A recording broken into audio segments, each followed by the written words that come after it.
好，今日我哋講第四課中國萬里行。中國的首都在哪裏？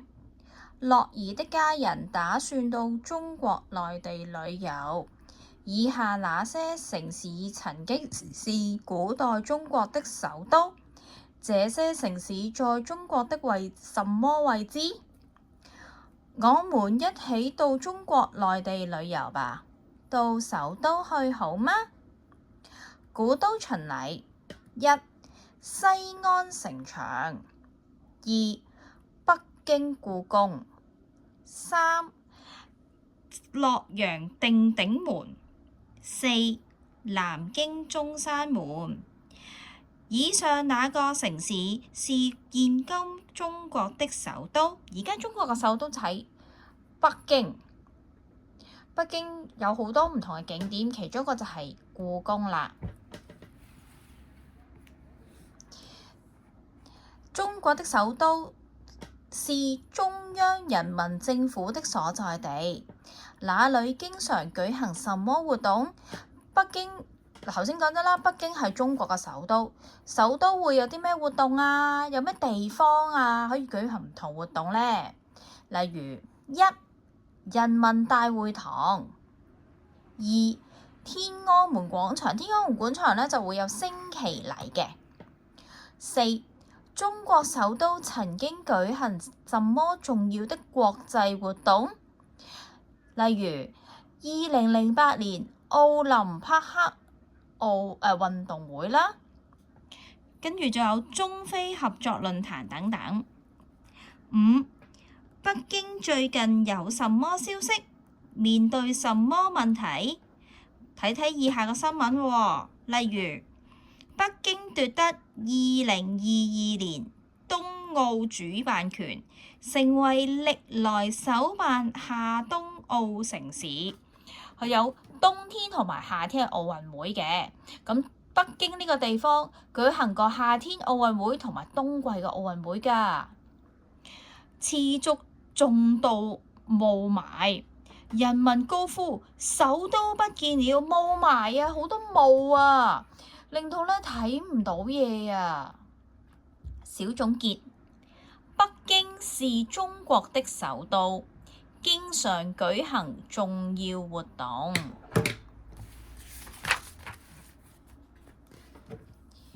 二、中國還有哪些著名的城市？各有什麼特色？上海和廣州是中國著名的城市。樂兒正瀏覽這兩個城市的資料，你來替他把城市的正確資料圈起來。名城風光：上海。上海有咩唔同嘅名城啊？例如豫園、外灘、中華藝術宮、浦東新區等等。上海佢個簡稱係咩啊？佢簡稱係叫滬啊。位置喺邊啊？喺長江入海口。有咩特色啊？係中國嘅經濟中心。上海同廣州有咩相似嘅地方啊？上海同廣州有啲相似嘅地方，例如都喺個入海口嘅附近。例如廣州就喺珠江啦，咁亦都係中國嘅經濟重心嚟嘅。如果有機會到上海或廣州旅遊，你希望到哪裏遊覽啊？好啦，我們一起到中國內地旅行，你有什麼建議？上海和廣州是不錯的選擇啊！名城風光：廣州。廣州有咩景點啊？例如鎮海樓、石室聖心大教堂、海心沙亞運公園、珠江新城等。廣州佢個名叫咩啊？廣州佢個名叫穗啊！佢喺珠江嘅入海口，係中國歷史最悠久嘅對外通商口岸。小總結：上海和廣州都是中國著名的大城市，他們都歷史悠久，有很多中外特色建築。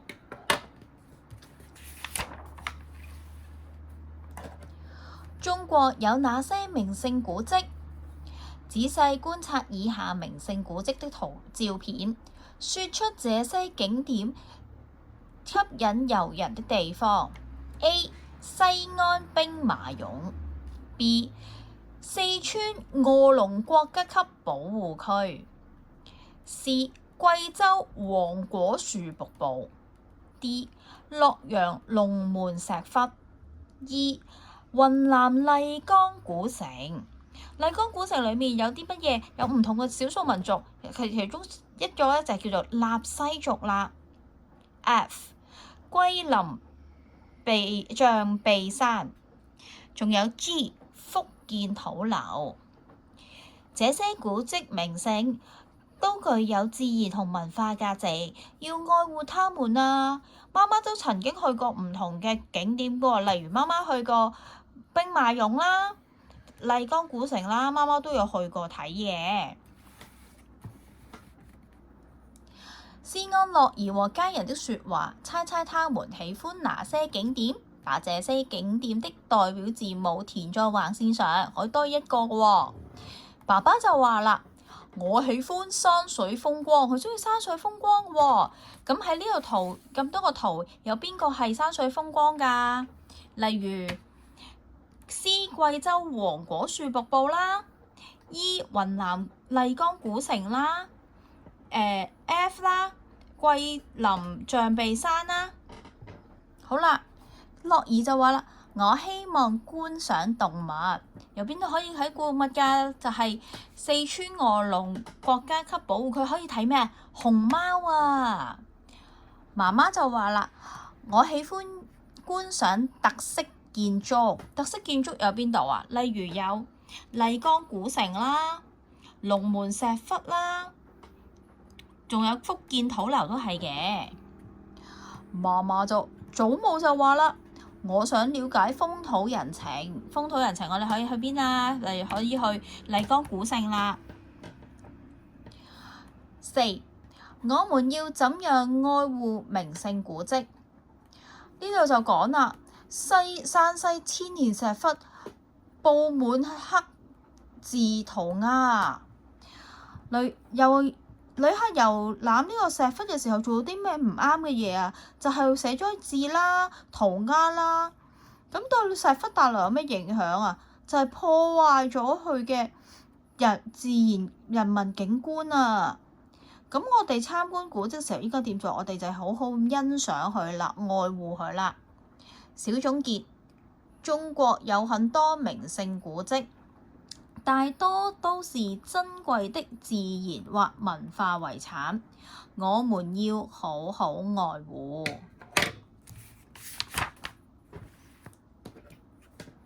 5. 中國不同民族的風俗習慣有什麼特色？中國有幾多個民族啊？邊個民族嘅人口最多呢？中國咧有好多個少數民族嘅喎，咁當最多人咧係漢族，而我哋咧都係漢族嘅。頭先講過雲南麗江古城啊，佢裏面有好多少數民族嘅喎。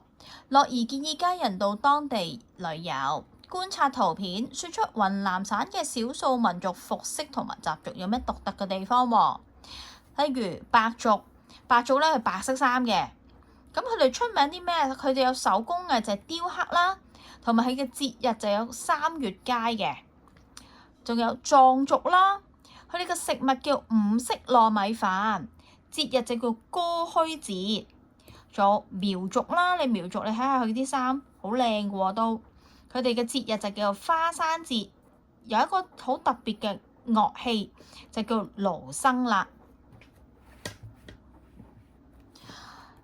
搜集中國其中一種少數民族嘅風俗習慣資料，同同學講喎，譬如蒙古啊，或者係頭先有個納西族啊，咁都係少數民族嚟嘅。途中嘅小孩到中國內地旅遊時，接觸不同的少數民族。如果你遇上這些情況，你會怎樣做？第一啦，這是我們藏族的酥油茶，這種茶的味道，豬肉乾很好吃，我請你食啊！